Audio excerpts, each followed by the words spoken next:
Good morning. Good morning.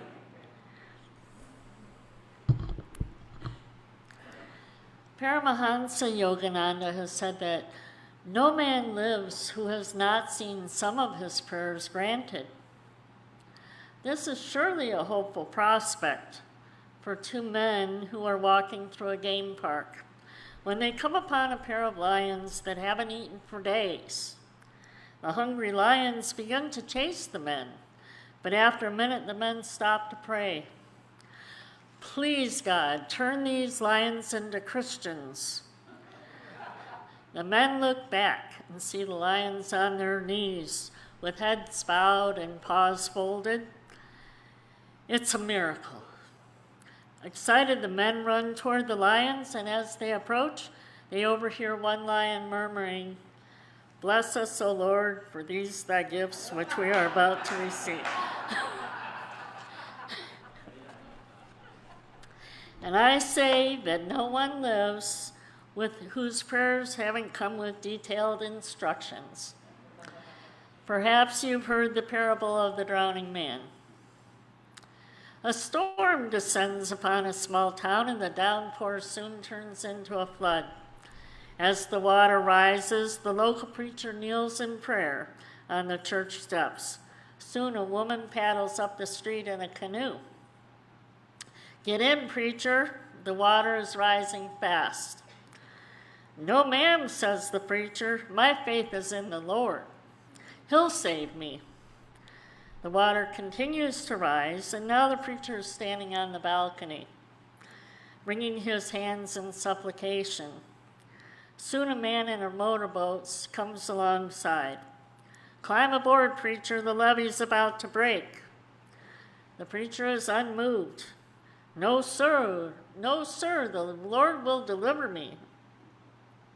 When the levee breaks, the flood overtakes the church until only the steeple is visible. The preacher is clinging to the cross when a helicopter descends from the clouds, and the trooper shouts through a megaphone, "Grab the ladder, preacher, this is your last chance." The preacher is resolute. "No, thank you, officer, my faith is in the Lord." To no one's surprise, the preacher drowns. Standing before God, the pious man shouts, "Lord, I had unwavering faith in you. Why didn't you deliver me from the flood?" Incredulous God sputters, "You're joking, man. I sent you 2 boats and a helicopter." So, for some, this parable is an illustration of a maxim not taught in the Bible, but one that I've embraced throughout my life, which states that God helps those who help themselves. In times of our greatest need, we often don't recognize the blessing of that first boat, let alone the second boat and the helicopter, because these gifts simply defy our expectations about how God should deliver us from evil. Often, however, drowning in a litany of expectations seems preferable to lowering oneself into a waiting lifeboat, precisely because no one ordered it. "I never asked for your help" is an all too familiar refrain. It's easy to accept help when requested, but not so easy when the need is not even acknowledged. In spite of ourselves, this parable highlights the many ways in which God works through each of us to answer the silent prayers, even the unacknowledged needs of family, friends, and strangers. This truism is so eloquently stated in a seemingly random quote found on the internet. Somewhere, someone is depending upon you to do that which God has called upon you to do. In mid-March, I was discussing prospective topics for an upcoming talks with the Reverends Annie and Lirio. I stated that I already had this topic in mind, but that I was still debating the wording of the title. Should it be an answer, or should it be the answer? The following anecdote highlights the distinction. In 2003, after nearly 20 years in Salt Lake City, I returned to Michigan. A year later, I drove down to Berea, Kentucky, where I had attended college from 1979 to 1981. Driving home on I-75, I was driving through Findlay, Ohio, when I encountered an older man standing next to his car on a narrow shoulder, surrounded by cement and heavy traffic. In 2004, cell phones were still only gaining popularity, so I didn't assume that this man had one, and I stopped to ask whether he needed my help. Marcus explained that he worked for a car dealership and had accompanied his boss to transport a used car. He was following his boss home when the car broke down, and with no way to communicate, Marcus was stranded. And with no thought about inconvenience, I offered to drive him back to his workplace. Marcus readily climbed aboard my lifeboat, trusting in God to deliver him safely home without further incident. 130 miles later, after traveling north on I-75 through Ohio into Michigan, then northeast on I-94 into Macomb County, I dropped him off at his dealership in Mount Clemens, just a mere 3 miles from where I lived. I lived in Clinton Township at the time. I can only wonder about the reaction of Marcus's boss when he learned the location of the car. Some may insist that my encounter with Marcus was simply a coincidence, or perhaps synchronicity, which is a term used by Carl Jung to explain the deeper significance of seemingly unconnected events. Meanwhile, quantum physicists may describe our encounter as quantum entanglement, which suggests a deeper interconnectedness not simply explained by classical physics. While I can certainly agree that Marcus and I were synchronized, even quantumly entangled, the uncomplicated truth is that along that busy freeway, I did that which God called upon me to do. I was simply the best answer to Marcus's prayer. My next anecdote begins with a backstory in Berea. During my last spring semester in 1981, I had been seeing a therapist for depression. Suicide was still very much on my mind that following summer when I and a friend rented our first apartment in town. One day as I was walking with eyes downcast, I noticed a tiny flower blooming in the crack of the sidewalk. How in my self-absorption had I become so oblivious to the beauty blooming underfoot? Out of curiosity, I began to stalk wildflowers with my Pentax camera. In time, my suicidal thoughts faded with this new focus, which moved with me to Salt Lake City in 1984. A few years later, with camera in hand, I was walking on the grounds of the city-county building, intent upon photographing the spring violets. Near a picnic table, I found an empty mini bottle, and feeling compelled to stage a photograph, I placed a bouquet of violets in the bottle to symbolize the promise of beauty and hope blooming from the well of despair. As I was photographing the bouquet, a passerby asked what I was doing.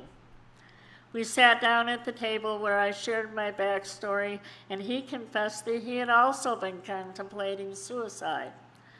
By the end of our conversation, however, he was ready to consider a different path. For many years, I had forgotten the detail of that encounter, especially those pertaining to his intended suicide. Perhaps because my intervention involved no grand gesture, but rather the simple willingness to offer an empathetic ear and life-changing wisdom to a troubled stranger. Fast forward to my conversation with Annie and Lirio.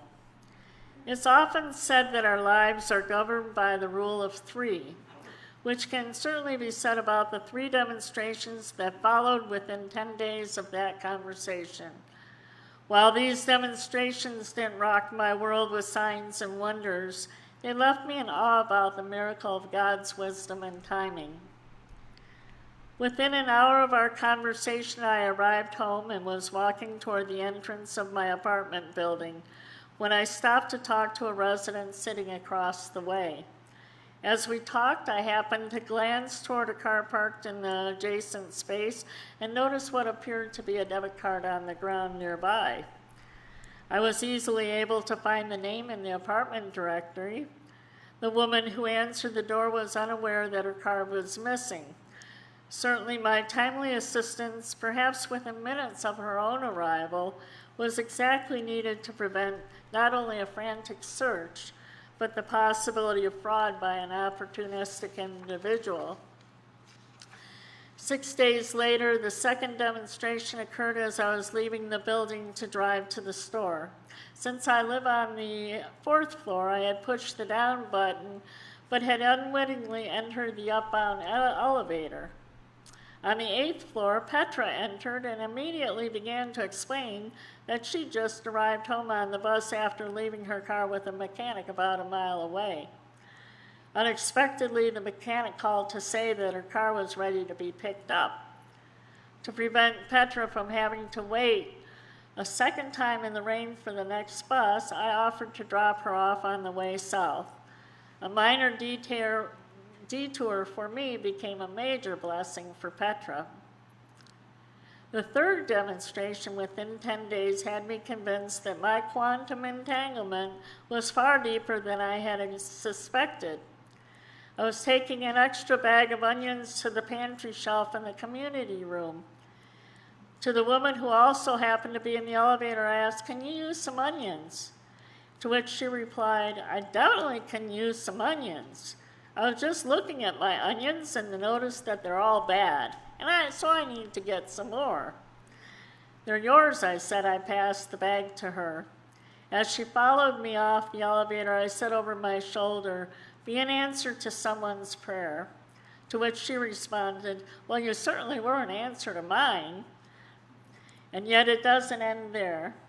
30 days later, on the 40th day, I was finally able to embrace my role as a special agent in the internal resonating service. Every morning in my senior high-rise, Susie serves coffee and treats in the community room. Likewise, Interfaith serves tea and coffee after service. I had acquired a large lot of tea and several brands of sweeteners, which I decided to split between the kitchens. After Interfaith accepted organic sweeteners, I reserved the Splenda and the Sweet and Low for my apartment community. Upon receiving my donation, Tracy, the association president, said that 2 days earlier, Susie had requested more Splenda. Tracy told Susie that she was unsure whether she'd have time to go to the store before leaving on her trip. Thus, Tracy and I agree that I managed to answer not one, but 2 prayers. I'd like to leave you with this final anecdote, which I had already shared during a previous Father's Day celebration. However, I believe that this incident bears repeating because it perfectly highlights the premise of my talk. In 2015, as executor of my mother's estate, I was gathering vintage paper to sell to a dealer. Among these items were several editions of Yank magazine, a weekly troop publication during World War II. The store owner and I agreed upon a price of $2 each. Several weeks later, I dropped in to say hello, and Ann was beside herself as she shared this extraordinary story. "Gretchen, you'll never believe what I found on the back of one of those magazines. There's a photograph of my father that the family had never seen." Then incredibly, Ann asked whether or not she should preserve the magazine for its value. I stated that the value of the photograph far exceeded the value of the magazine, and that she should preserve it however she saw fit. With each successful mission in God's service, my faith and commitment deepened. And yet, how many times throughout my life have I fulfilled such missions without appreciating their miraculous significance? I suppose that in the greater scheme of my soul's evolution, when God's it probably doesn't matter. What matters from this moment forward is that when God says, Gretchen, go where I send thee, I'll be ready with a lifeboat loaded for prayer. So it is.